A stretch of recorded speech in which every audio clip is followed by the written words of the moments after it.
Morning, viewers. Firstly, I want to apologize for the lack of videos this week because Kevin was all excited. My brother, Kevin, that's who's been in my videos. He was all excited to do a bunch of videos while we were together.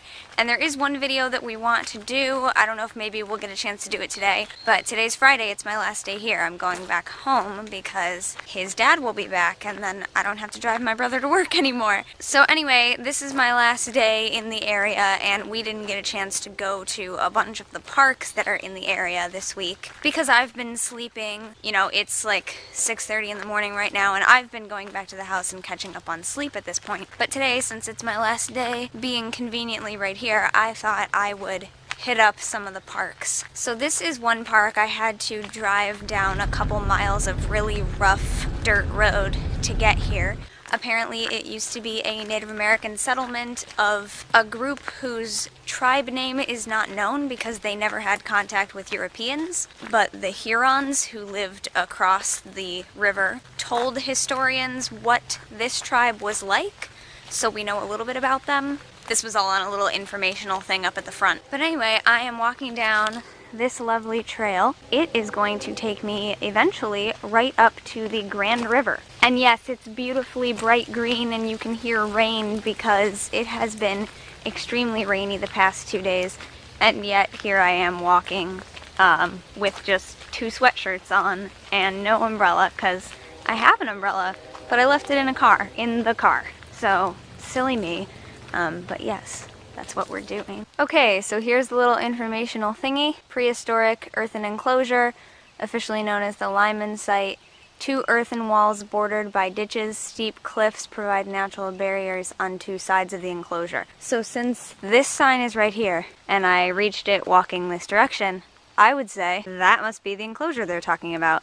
There's the 2 steep earthen walls and ditches in front of them, and I just walked over there and that indeed is a steep drop, and over there is a steep drop.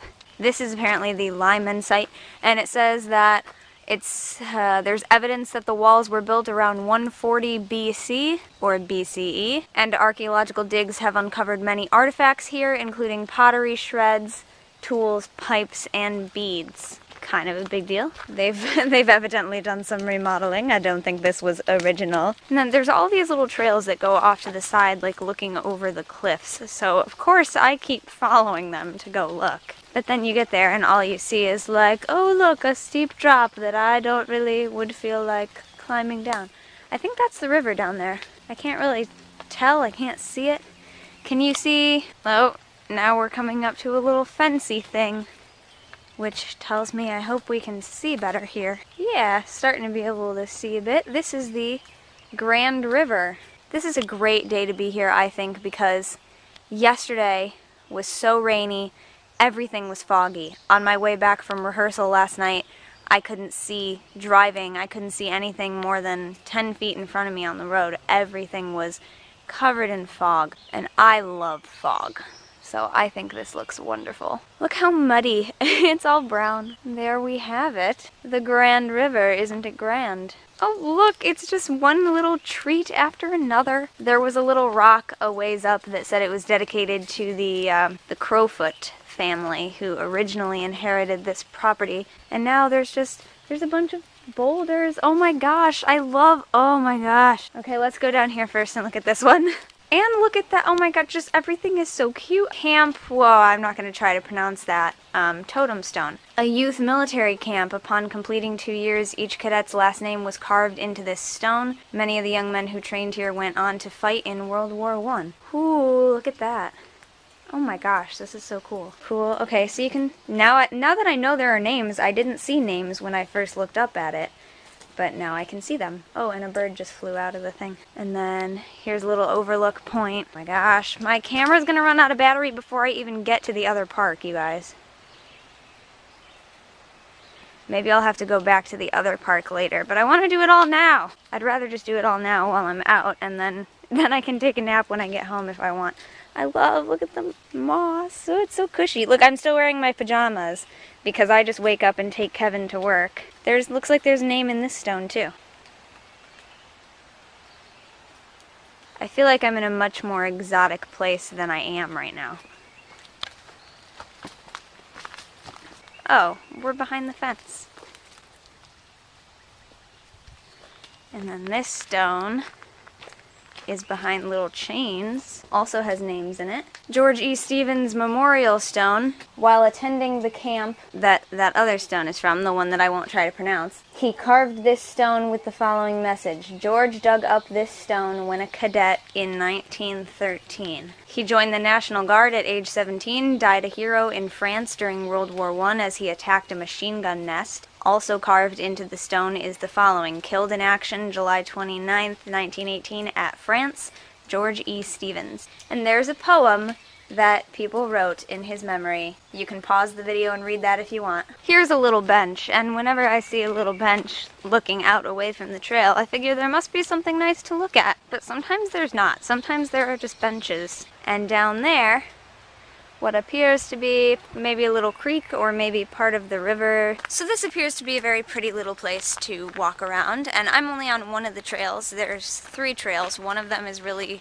short and it's just across the street from where I am. This one is a long trail that goes around, but there's another long trail that I'm not going to do because I want to have time to go to the other park. Sorry, I'm being distracted by like all these paths to the sides that are just leading to more awesome stuff.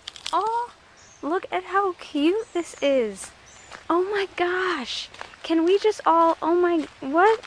Everything's so cute, and I feel like I'm in like a video game, but better because it's real life. There's a tree, oh my. Here we go. There's more of the river. Can you hear it? Oh my gosh, there's even more of this stuff going down over there. Oh my gosh. This is the coolest thing. Have you guys ever played the game for computer or any other console, Myst and Riven? And that's what stuff like this reminds me of. It's just like, ah. But for real, that is awesome.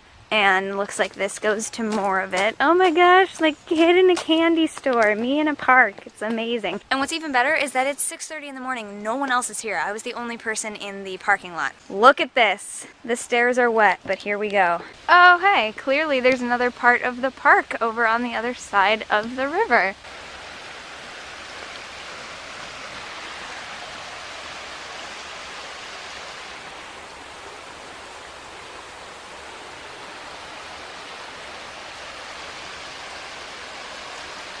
Oh, come on, we have to. We have to.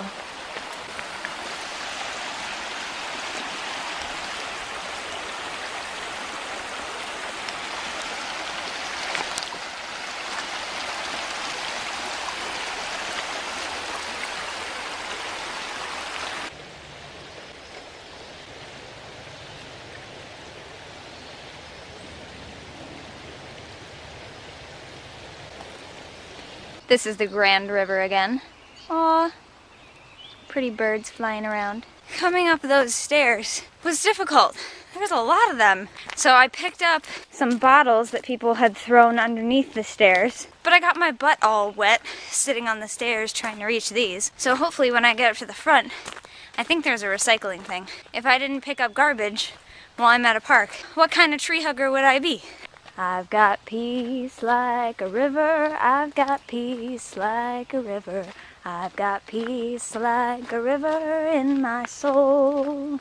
I think I'm gonna have to save the other park for later this afternoon. Maybe I'll see if Kevin wants to stop there after I pick him up from work, because I decided to go down this one last little trail, which is off of the trail that I was taking back to the parking lot, which I did not realize was going to be grass instead of the trail gravel. So now between the rain and the dew, my shoes are almost soaked through, and I am running out of room in my very small hand to carry the garbage that I've picked up so far, to carry it in.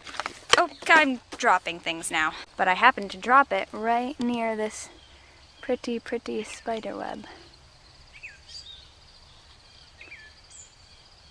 Sure, now I find a picnic table. I just stood on one or the other of my feet in the middle of the trail to take off my shoes and socks and roll up my pants so I could run around and explore all these little intermittent trails. But of course there's a picnic table there. If I would have just carried it a little while further, I would have been able to sit at least. Ridiculous. This is my life. I dropped my camera in the wet grass, so it's all covered in rain now. But let me tell you, it is a really great feeling to run through this in bare feet at 7 o'clock in the morning. Try it sometime, it's great. Yep, parking lot and my car is right there, and I left my shoes and the garbage right there. I didn't know. That's that. I've walked all of this part, and my feet are wet and cold, so I'm gonna go back to the house and dry off and make sure I don't catch a cold and stuff like that. And then I'll see if my brother wants to go with me to the other little park later, because he says it's a very small park and it's very quick to walk through, so maybe we'll do that later. Thank you very much for watching. I'll see you next time. Blessed be. Bye. So I got back to the house and took off my sweatshirts, and remember that tree hugger comment from earlier in the video? I'm wearing my Hug a Tree t-shirt.